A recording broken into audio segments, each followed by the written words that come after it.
Hello students, welcome back to Simply Tutor Classes. जैसा कि last class में हमने कवर किया था अपना topic one liner on measures of central tendency. आज की क्लास में हम कवर करेंगे next topic from business statistics of UGC NET syllabus and that is one liner on measures of dispersion. So let's come to the topic. देखिए, सबसे पहले हम जानेंगे कि डिस्पर्जन क्या होता है। देखिए, डिस्पर्जन क्या है। डिस्पर्जन जो है वो बताता है हमें कि जो आइटम्स हैं उनके बीच में कितना वेरिएशन है। अगर हम वेरिएशन की बात करते हैं तो वेरिएशन हमारे टू वे में यूज़ होंगे। एक वेरिएशन बिटवीन द आइटम्स और एक होता है हमारा जो वेरिएशन होगा वो एवरेज से कितना है आइटम्स का। तो ये चीज़ हो गई डिस्पर्जन। डिस्पर्जन कैलकुलेट करना मतलब वेरिएशन चेक करना। आगे बात करें कि हमारे दो मेजर्स होते हैं डिस्पर्जन के। एक होता है हमारा एब्सोल्यूट मेज़र और दूसरा होता है हमारा रिलेटिव मेज़र ऑफ डिस्पर्जन। अब एब्सोल्यूट मेज़र ऑफ डिस्पर्जन क्या होगा। जो एब्सोल्यूट मेज़र है, जिस चीज़ में हमारी आइटम की यूनिट होगी उसी के अंदर हम उस मेज़र को कैलकुलेट करते हैं। मतलब जैसे कि अगर कोई चीज़ केजी में है तो हम केजी में ही कैलकुलेट करेंगे, कोई मीटर में है तो मीटर में ही कैलकुलेट करेंगे, कोई लीटर में है तो लीटर में ही कैलकुलेट करेंगे। तो जिस चीज़ में, जिस यूनिट में हमारी जो आइटम है उसे मेज़र किया जा रहा है उसी के अंदर हम अपना रिजल्ट फाइंड आउट करेंगे, डिस्पर्जन कैलकुलेट करेंगे, तो वो हो जाएगा एब्सोल्यूट मेज़र। नेक्स्ट बढ़ते हैं रिलेटिव मेज़र की साइड।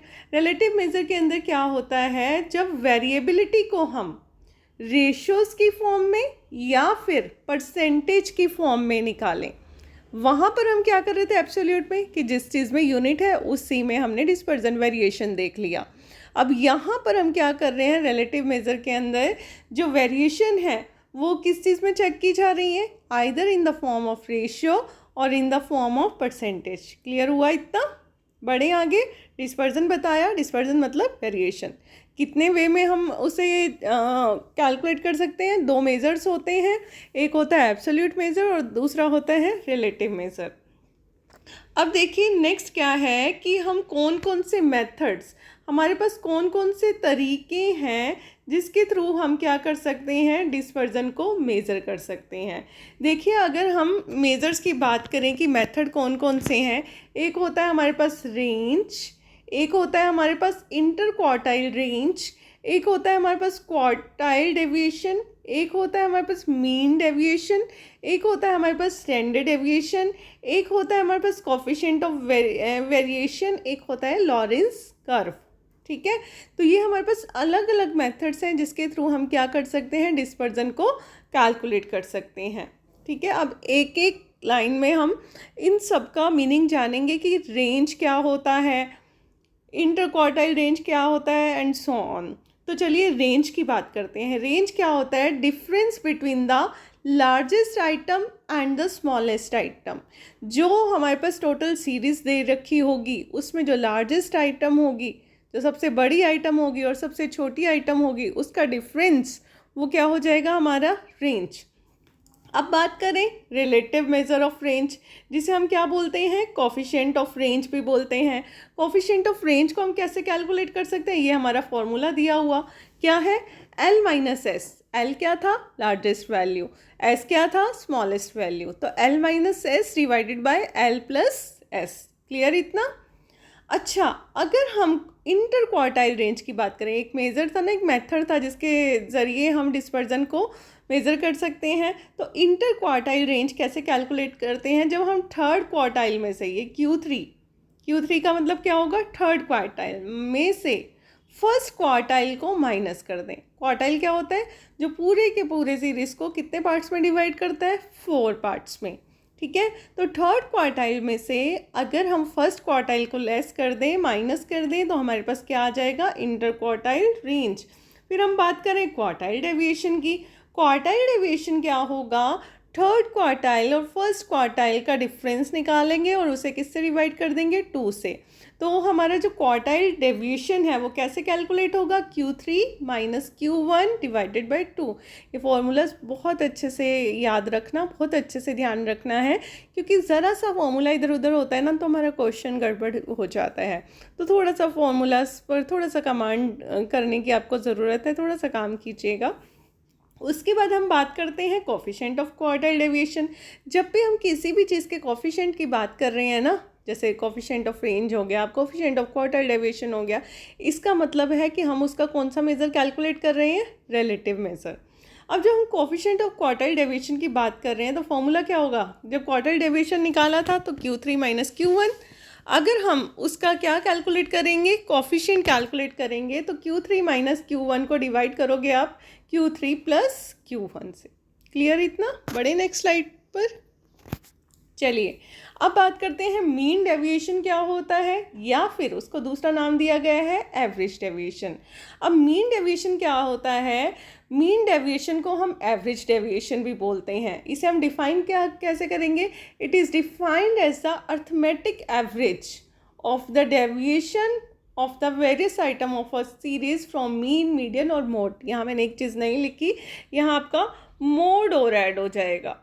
ठीक है, कि जो हम वेरिएशन ले रहे हैं, हमने क्या बोला, ये बोला arithmetic average of the deviation of various items of the series from mean and median.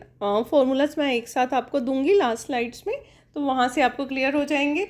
उसके बाद हम स्टैंडर्ड डेविएशन की बात करें तो इसमें जो मेन ध्यान रखने योग्य जो बात है वो ये है कि ऑब्जेक्टिव टाइप क्वेश्चन है, तो यहाँ पर ये आ सकता है किसने दिया था ये कंसेप्ट, तो this concept is given by Karl Pearson. ये कंसेप्ट किसने दिया, कार्ल पियर्सन ने दिया। कब दिया, 1893। ये ध्यान रखना है, कब दिया ये कंसेप्ट, ये कार्ल पियर्सन ने दिया है और 1893 में।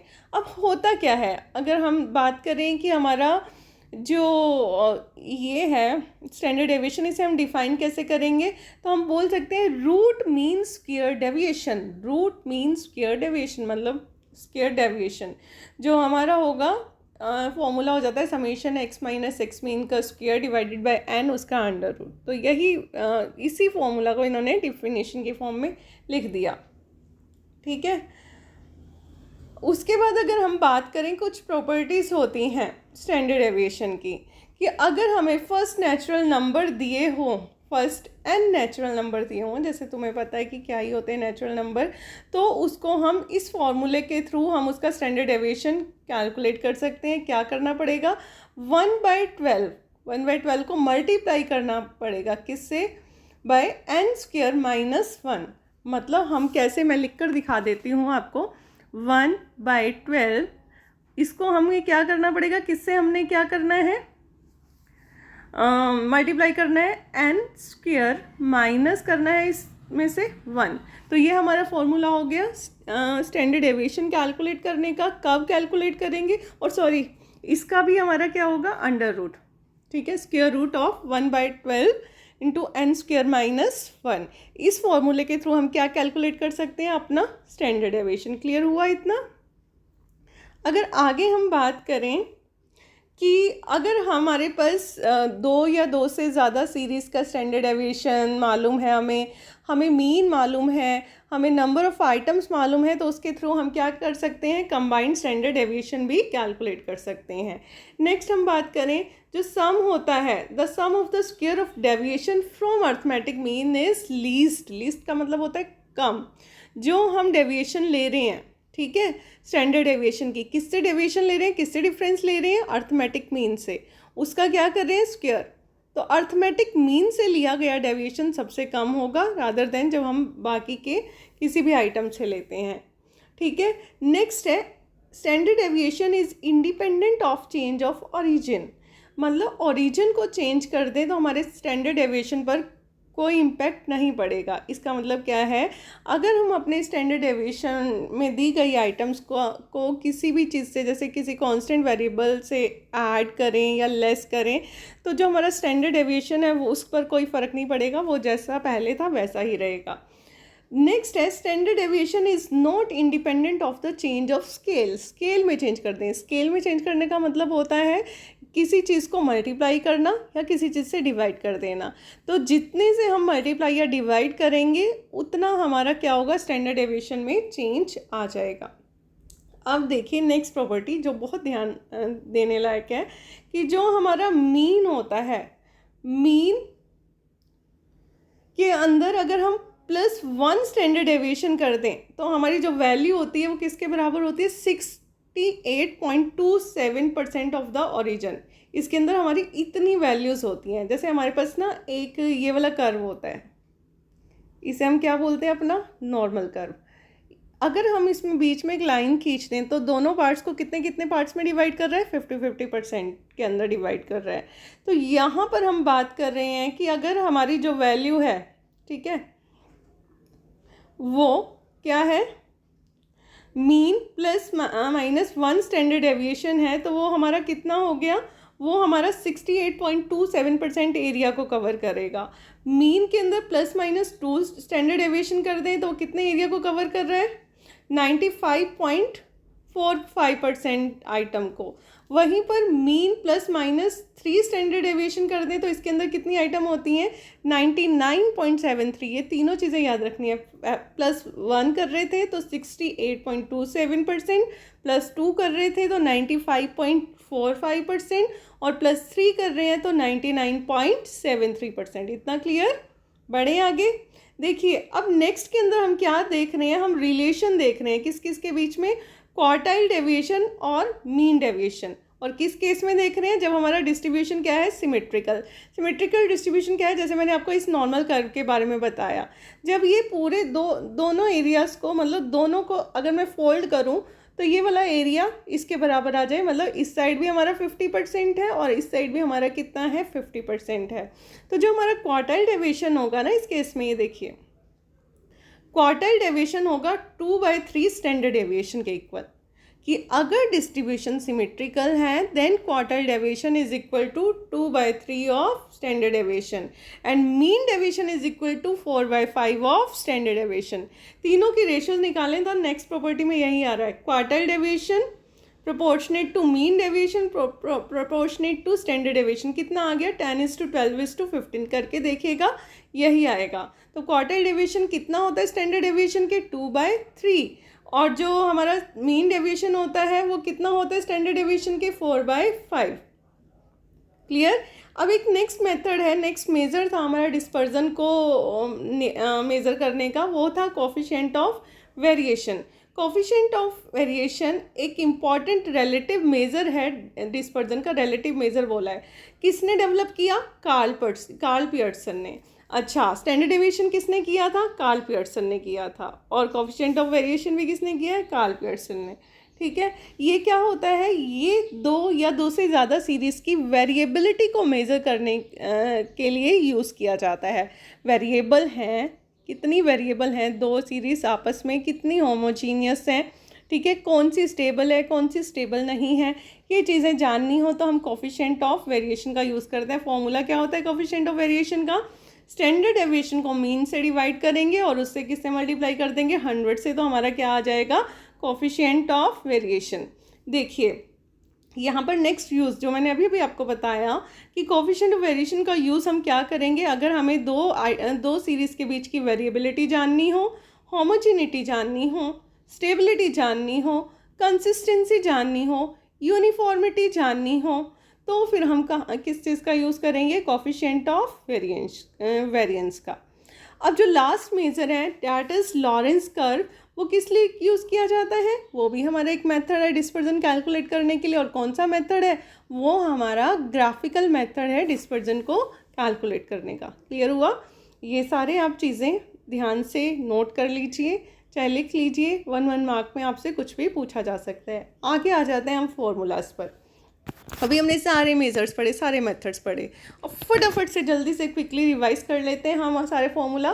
रेंज बताया था मैंने, L-S, coefficient of range L-S divided by L+S। Quartile deviation क्या फॉर्मूला हो गया, quartile deviation Q3 - Q1 divided by 2। ये किसका था formula, coefficient of quartile deviation Q3 minus Q1 divided by Q3 plus Q1।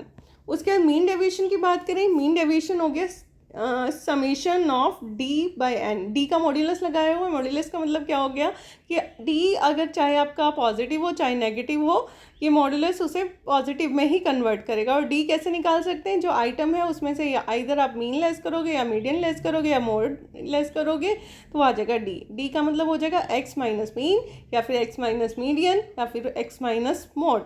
अगर हम बात करें अपनी डिस्क्रीट या कॉन्टिन्यूस सीरीज़ की तो फ्रीक्वेंसी भी ऐड हो जाती है, तो मीन डेविएशन निकलेगा summation F modulus D by N. Coefficient of mean deviation की बात करें तो मीन डेविएशन अगर आपने एवरेज से कैलकुलेट किया है मीन से तो एवरेज आ जाएगा, अगर आपने मीडियन से कैलकुलेट किया है तो डिवाइड में मीडियन आ जाएगा।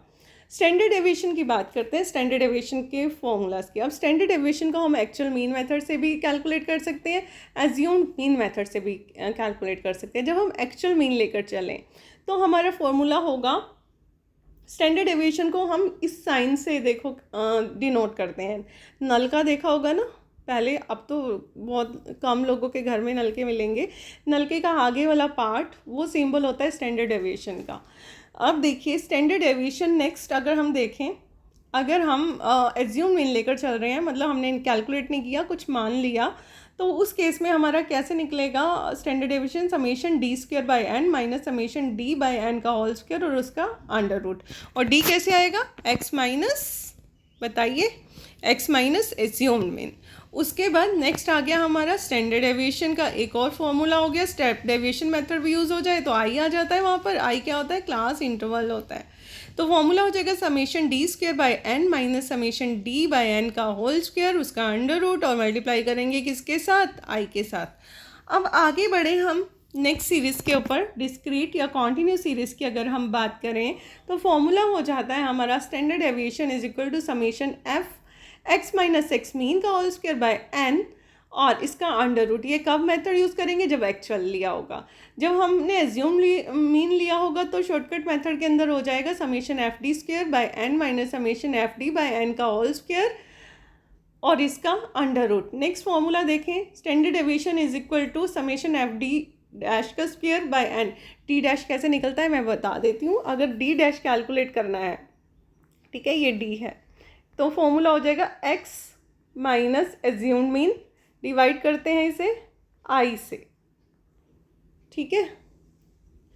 अब आगे बढ़े नेक्स्ट स्लाइड पर, कंबाइंड स्टैंडर्ड डेविएशन कैसे निकालेंगे। देखिए कंबाइंड स्टैंडर्ड डेविएशन कब निकाल सकते हैं, जब हमारे पास दो स्टैंडर्ड डेविएशन दिए हों, दो डेविएशंस हों, तो हम क्या कर सकते हैं, कंबाइंड स्टैंडर्ड डेविएशन। फॉर्मूला क्या हो जाएगा, n1 स्टैंडर्ड डेविएशन 1 का square plus n2 standard deviation 2 का square plus n1 d1 square plus n2 d2 square divided bye n1 plus n2 और इसका पूरे का अंडर रूट। d1 कैसे कैलकुलेट होगा, x1 मीन, मतलब हमारे जो पहले सीरीज है उसका मीन कितना आया, minus combined mean. x12 mean का मतलब क्या है, combined mean. Similarly we can calculate t2, और वो कैलकुलेट हम कैसे कर सकते हैं, x2 mean minus x12 mean का मतलब क्या होगा, कंबाइंड मीन। क्लियर इतना। आगे बढ़ते हैं कोफिशिएंट ऑफ वेरिएशन की साइड। कोफिशिएंट ऑफ वेरिएशन कैसे कैलकुलेट होगा, फॉर्मूला होगा standard deviation divided by x mean into 100। This is the very very important formula of this chapter. Variance की बात करें, variance is the square of standard deviation. तो standard deviation का अगर हम स्क्वायर कर दें तो हमारा क्या कैलकुलेट होकर आ जाएगा, वेरिएंस। और यहाँ से हमें स्टैंडर्ड डेविएशन कैलकुलेट करना हो, पहले हमें वेरिएंस दिया हो तो हम कैसे कैलकुलेट कर सकते हैं, standard deviation is equal to variance और उसका अंडर रूट। आई होप आपको ये टॉपिक क्लियर हुआ होगा। कोई भी डाउट हो, any doubt, you can ask your query by putting your question in comment box. इसके साथ ही हमारा ये चैप्टर कंप्लीट होता है। नेक्स्ट क्लास में हम नेक्स्ट चैप्टर पढ़ेंगे अपना। और अभी तक अगर आपने बेल आइकन नहीं दबाया है, चैनल को सब्सक्राइब नहीं किया है, तो प्लीज़ कृपया करके चैनल सब्सक्राइब कीजिए, क्योंकि अगर आप बेल आइकन दबाएंगे तभी आपको नोटिफिकेशंस मिलेंगे। तो चलिए इसके साथ ही हम आज की क्लास यहीं पर ख़त्म करते हैं। Thank you so